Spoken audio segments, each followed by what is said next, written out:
soon it's going to be time to say goodbye to this place. So we thought we'd go on a little nostalgia trip and take a walk down memory lane with our Bees favourites, starting with the penalty king, Richard Lee. Right, so let's go back to how the move came about, Richard. So summer of 2010, how did you end up joining Brentford? I felt like I needed to play. I knew that there was a bit of interest from Brentford, which came about via a friend who knew Andy Scott, and also Mark Warburton, who was joining Brentford at the same time, if I remember rightly. So, yeah, when I heard of the interest, the fact that it ticked a lot of boxes for me in terms of it was a club that was up and coming, recently had promotion to League One. I knew with the ownership here, they had big plans for what was going on, and it just felt like the right fit at the time. And I went and met Andy Scott, and thankfully the meeting went well, and they made an offer. So Richard, here we are, home dressing room, bring back some memories. It does, it's changed a lot in fairness, but it's, yeah, no, it does. This was always where I sat, so you'd have goalkeeper here, of course the team round there, substitutes over the other side.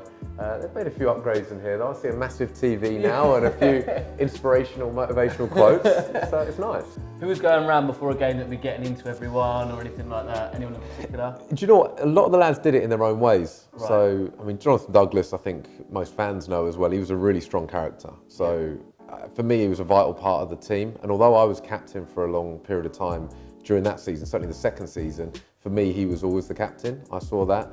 I think players like Clayton were obviously very influential. Sam Saunders, Kev O'Connor, in their own ways. So it would often be before the game, going around individuals and having the quiet word more than necessarily being in the middle, galvanising and inspiring. It would be those smaller discussions, but they're just as important. You can imagine before a game, a lot of the lads are nervous. You're about to go and perform in front of a lot of people. It might just be that quiet word that gives them the little lift. Coming out of the change room, I've always wanted to do this. Let's go back to the first time you did this. Yeah. Not the greatest circumstances. Nope.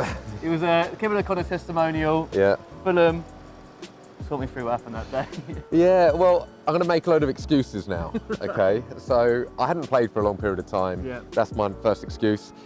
Second one, my boots were a little bit too big. That's my second one. Do you know what? It was just a bad day. And unfortunately, it just didn't go my way. I made a mistake early on, never really recovered in the game. My kicking was pretty poor. And, I mean, I could make a load more excuses, but in truth, my mindset probably wasn't quite right at the time. Everton at home in the cup. That night, you were on fire. That's got to be one of your favourite nights?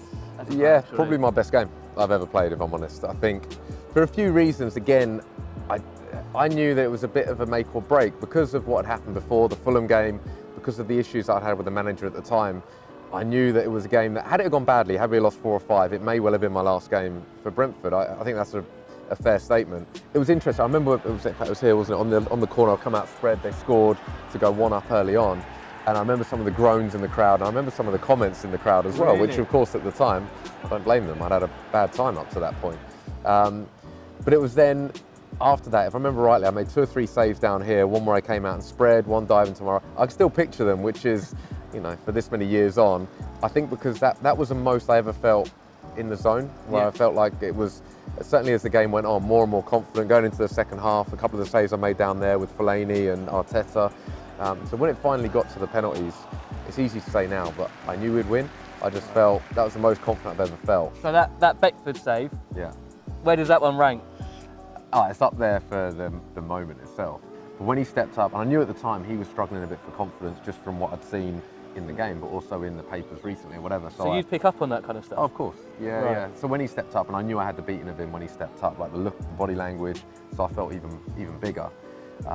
No, and I remember the save. It was an awkward one in the end because it was such a bad penalty that it came back in on me a bit, so it was kind of having to move my arm, which actually really hurt my shoulder, which was, yeah, that's then further on in the story, but I really hurt my shoulder making that save. But yeah, I was buzzing. I've still got the pictures up in Mum and Dad's house, and then of course when Jagielka stepped up the next one.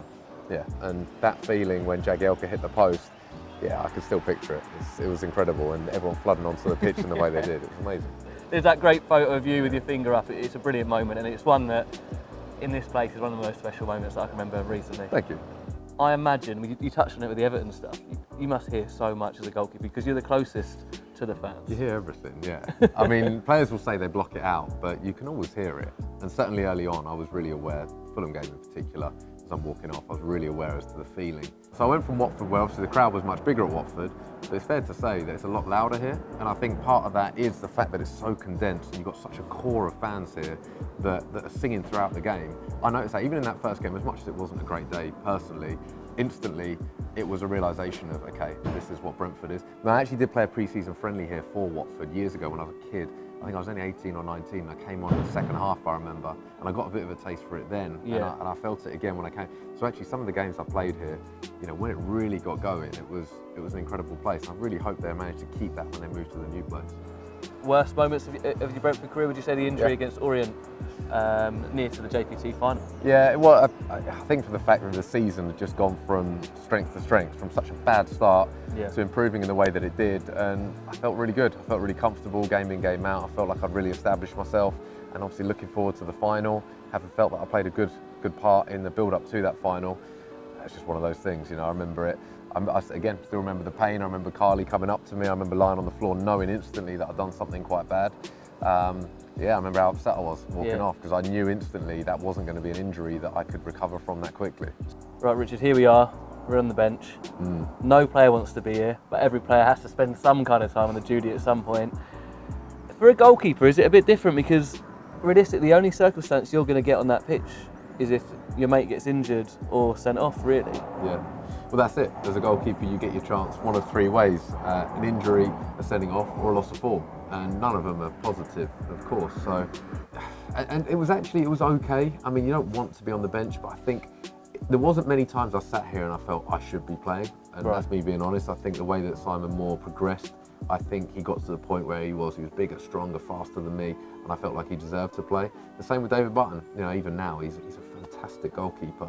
So I think there was an element of realism, which for someone who's as positive as me, that was not an easy thing to do, because I'm competitive, I wanted to play, but I think there was an element of realism when I saw the likes of Simon Moore, David Button, and how good they were. Right, here we are in front of the Brook Road. Yep. Another really iconic night in your Brentford career. Charlton, JPT area semi-final, southern section. Do you know what my memory was? The game itself was dreadful. It was a 0-0, horrendous game. And yeah, it came to the penalties. Got to give Simon Royce a lot of credit, my goalkeeper coach. So Johnny Jackson first up, and he told me where he was going, basically. He showed me a couple of clips beforehand. So I just backed myself, given that I think he had 3 or 4 that season, it had all gone straight down the middle. And I think once I'd saved that, then I felt great, and thankfully I was able to save a couple more. The other one, you made a save. Talk me through that. So I've gone top hand. And when I first got it, I thought I'd saved it. And obviously I've turned round and I've seen that it was rolling towards the goal. So instantly I had to get up, sprint. Thankfully it hit the post. And then I just remember dribbling with the ball and just smashing it. So I was so happy. And as I landed, I felt my hamstring a little. It was horrible. Cheers for your time, Richard. Loved that little trip down memory lane. Absolute Brentford legend. Bet you enjoy coming back here, didn't you? Yeah, no, my pleasure. It's been great to walk around again. It's lovely to see where the club is, and I appreciate you having me on. Top man. Cool, thank you. Have a good. Cheers.